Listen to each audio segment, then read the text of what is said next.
এই ভিডিওটা আমি অনেকদিন আগে বানিয়েছিলাম, কিন্তু কিছু কারণে সেটা আপলোড করা হয়নি। আজ অবশেষে সেটা তোমাদের সামনে নিয়ে এলাম। চলো শুনে আসি কি ঘটেছিল সেদিনকে।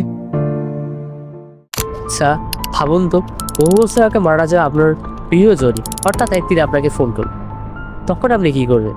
কি ব্যাপারটা বেশ ইন্টারেস্টিং না? ঘটনার সূত্রপাত 1980 দশকে মার্কিন যুক্তরাষ্ট্রের ক্যালিফোর্নিয়ায়। তখন টেলিফোনই ছিল যোগাযোগের প্রধান মাধ্যম। কি সেই সময় কিছু মানুষ দাবি করেন তারা এমন কিছু ফোন কল পাচ্ছেন যা আসলে একেবারেই স্বাভাবিক নয়। কল রিসিভ করলেই ওপাশ থেকে শোনা যাচ্ছিল মৃত আত্মীয় বা বন্ধুর কণ্ঠস্বর। কেউ কেউ শুনছে তাদের প্রয়াত বাবা মা, কেউ হারানো স্বজনদের গলা। সবচেয়ে ভয়ের বিষয় কথাগুলো ছিল একেবারে স্বাভাবিক, যেন তারা অন্য কোথাও থেকে ফোন করছে। এক মহিলার অভিজ্ঞতা ছিল সবচেয়ে শিহরণ জাগানো। তিনি দাবি করেন তার স্বামী কয়েক মাস আগেই মারা গিয়েছে। হঠাৎ এক রাতে ফোন বাজতেই দুই ধরে, ওপাশ থেকে ভেসে আসে তার স্বামীর কণ্ঠ, আমি ভালো আছি, তুমি চিন্তা করো। প্রথমে তিনি ভেবেছিলেন হয়তো কোনো প্র্যাঙ্ক কল, কিন্তু কণ্ঠস্বর সেটি ছিল হুবহু তার স্বামীর মতো। এই ঘটনা শোনার পর পুরো শহর জুড়ে ছড়িয়ে পড়ে ভয়ের স্রোত। এমন ঘটনা কিন্তু শুধু একজনের সঙ্গে হয়নি, বহু মানুষ একই রকম অভিজ্ঞতা জানিয়েছেন। কেউ বলেছেন মৃত দাদার কণ্ঠস্বর শুনেছেন, আবার কেউ শুনেছেন বন্ধুর গলা। অদ্ভুত ব্যাপার হলো, এসব কল আসতো গভীর রাতে, আর ফোন ধরলেই লাইন একেবারে স্ট্যাটিক শব্দে ভরে যেত। এমন অদ্ভুত ঘটনা তদন্ত শুরু করে টেলিফোন কোম্পানিগুলি। তারা প্রতি নম্বর ট্র্যাক করার চেষ্টা করে, কিন্তু অবাক পাওয়ার মতো বিষয় হলো এই কলগুলো কোনো রেকর্ডিং মেলে না। ফোন কোম্পানি সার্ভারে এমন কোনো নম্বর লক ছিল না যেন ওই কলগুলো আসেই। এরপর শুরু হয় জল্পনা। আসলে কি মৃতদের আত্মা প্রযুক্তিকে ব্যবহার করে জীবিতদের সাথে যোগাযোগ করছে, নাকি এর পেছনে অন্য কোনো বৈজ্ঞানিক রহস্য লুকিয়ে আছে? প্যারানর্মাল এক্সপার্টরা বলেন মানুষের মৃত্যুর পর আত্মা থেকে যায় এক বিশেষ মাত্রায়। কখনো কখনো তারা ইলেকট্রনিক যন্ত্রের মাধ্যমে সংকেত পাঠাতে সক্ষম হয়।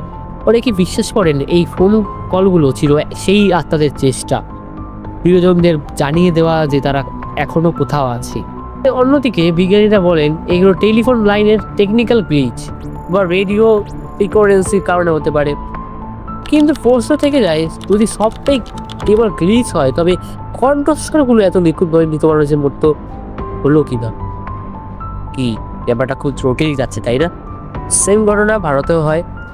বাংলার এক ছোট্ট শহরে এক তরুণীর দাবি তার মায়ের মৃত্যুর কয়েক মাস পর মাঝ রাতে সেম ফোন আসে, সেম রিসিভ করে, কিন্তু কথা হচ্ছে আলাদা। কণ্ঠস্বর ভেসে আসে, আমি তাকে দেখেছি, ভয় পেও না। কিন্তু ওখানে বলেছিল আমি ভালো আছি। ব্যাপারটা কেমন জটিল দিকে যাচ্ছে। এমন অনেক ঘটনার পর মানুষ ভাবতে শুরু করে মৃতদের আত্মা কি সত্যি আধুনিক প্রযুক্তি ব্যবহার করতে পারে, কিংবা আমাদের বিজ্ঞানী কি এখন সবকিছু ব্যাখ্যা করার মতো পরিপূর্ণ হয়নি? কোথাও একটা প্রশ্ন থেকে যাচ্ছে। সবচেয়ে ভয়ের ঘটনা ঘটে এক তরুণের সাথে। সে জানায় গভীর রাতে হঠাৎ তার ফোন বেজে উঠল। ওপাশ থেকে শোনা গেল তার মৃত বন্ধুর কণ্ঠস্বর। বন্ধুটি শুধু একটাই কথা বলল, আগামীকাল তুমি আমার কাছে চলে আসবে। অবাক করার বিষয় হলো পরের দিনই ভয়ঙ্কর এক দুর্ঘটনায় মারা যায় সেই তরুণ। এরপর থেকে অনেকে বিশ্বাস করতে শুরু করে এসব ফোন কল হয়তো শুধু যোগাযোগ নয়, বরং মৃত্যুর আগাম বার্তা।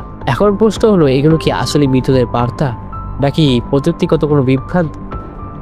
বিজ্ঞানীরা বলেন মোবাইল নেটওয়ার্ক বা ল্যান্ডলাইনের মাঝে এমন অদ্ভুত ক্রিস ক্রস সিগন্যাল তৈরি হয় যেখানে পুরনো ভয়েস রেকর্ডিং বা ভাঙা সিগন্যাল ভেসে আসতে পারে। আবার কারো কারো মতে এটা শ্রবণ বিভ্রম, অর্থাৎ গভীর শোক ও মানসিক চাপে মানুষ এমন কণ্ঠ শুনতে পারে যেটা আসলে বাস্তবে নেই, কিন্তু ভৌতিক ব্যাখ্যা একেবারে আলাদা।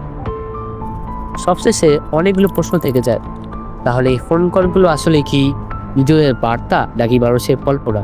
যাই হোক না কেন, একটা ব্যাপার নিশ্চিত, মৃত্যুর পরে জগৎটা এখনো আমাদের কাছে এক অন্ধকার রহস্য। আর যদি কখনো গভীর রাতে আপনার কাছে ফোন বেজে ওঠে, ডিসপ্লেতে সেই নাম যিনি আপনার পৃথিবীতে নেই, তাহলে কি করবেন সেটা কমেন্টে বলতে পারে, অথবা বলে আমার সাথে শেয়ার করতে পারে।